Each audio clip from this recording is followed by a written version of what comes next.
नमस्कार, one India Hindi में आपका स्वागत है। नेपाल में कम्युनिस्ट पार्टी के भीतर और बाहर अपनी नीतियों और कामकाज को लेकर उठ रहे सवालों के बीच नेपाल के पीएम ओली ने रविवार को बयान दिया है कि नई दिल्ली और काठमांडू में उन्हें सत्ता से बाहर करने के लिए साजिशें रची जा रही हैं।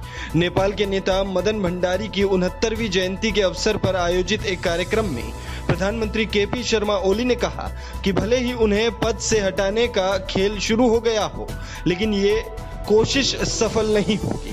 प्रधानमंत्री ओली ने दावा किया कि काठमांडू के एक होटल में उन्हें हटाने के लिए बैठकें की जा रही हैं और इसमें एक दूतावास भी सक्रिय है। ओली ने अपने संबोधन में कहा कि नेपाल के कई नेताओं ने मुझसे कहा कि अपनी जमीन को समेटते हुए जो नक्शा छापा है वो बहुत बड़ी भूल है। ऐसा दिखाया जा रहा है कि जैसे मैंने कोई बड़ा अपराध कर दिया हो। देश का नया नक्शा जारी करने और संसद में इसे पारित कराने की वजह से मुझे सत्ता से बेदखल करने के लिए साजिशें रची जा रही है। ओली ने गंभीर आरोप लगाते हुए कहा कि इससे पहले जब उन्होंने अपने पिछले कार्यकाल में चीन के साथ ट्रेड एंड ट्रांजिट समझौते पर हस्ताक्षर किए थे तो उनकी सरकार गिरा दी गई थी, लेकिन अब उनके पास बहुमत है। हालांकि सवाल उठता है कि आखिर ऐसा क्या कारण है कि केपी शर्मा ओली खुलकर भारत के विरोध में उतर आए हैं।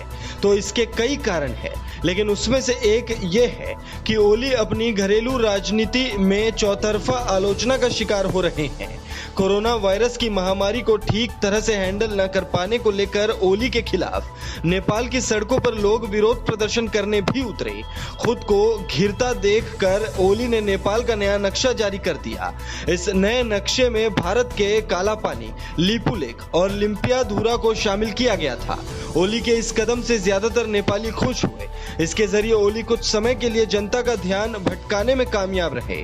ओली को सबसे बड़ी चुनौती अपनी ही पार्टी के वरिष्ठ नेता पुष्प कमल दहल से मिल रही है। पुष्प कमल दहल पार्टी प्रमुख हैं और नेपाल के प्रधानमंत्री भी रह चुके हैं। वो कई बार अप्रत्यक्ष तौर पर ओली पर निशाना साध चुके हैं। यहाँ तक कि बुधवार को स्टैंडिंग कमेटी की बैठक में दहल ने ओली का नाम लिए बिना कहा कि कुर्बानियां तो देनी होंगी। पार्टी के सूत्रों और विश्लेषज्ञों का मानना है कि दहल और उनके सहयोगी ये मांग करने जा रहे हैं कि ओली या तो पार्टी अध्यक्ष रहे या फिर प्रधानमंत्री पद पर।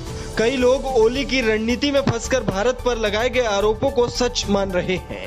समर्थकों का मानना है कि नए नक्शे पर भारत की नाराजगी को लेकर जो नेता सरकार का विरोध कर रहे हैं उनको आईना दिखाकर ओली बिल्कुल ठीक कर रहे हैं।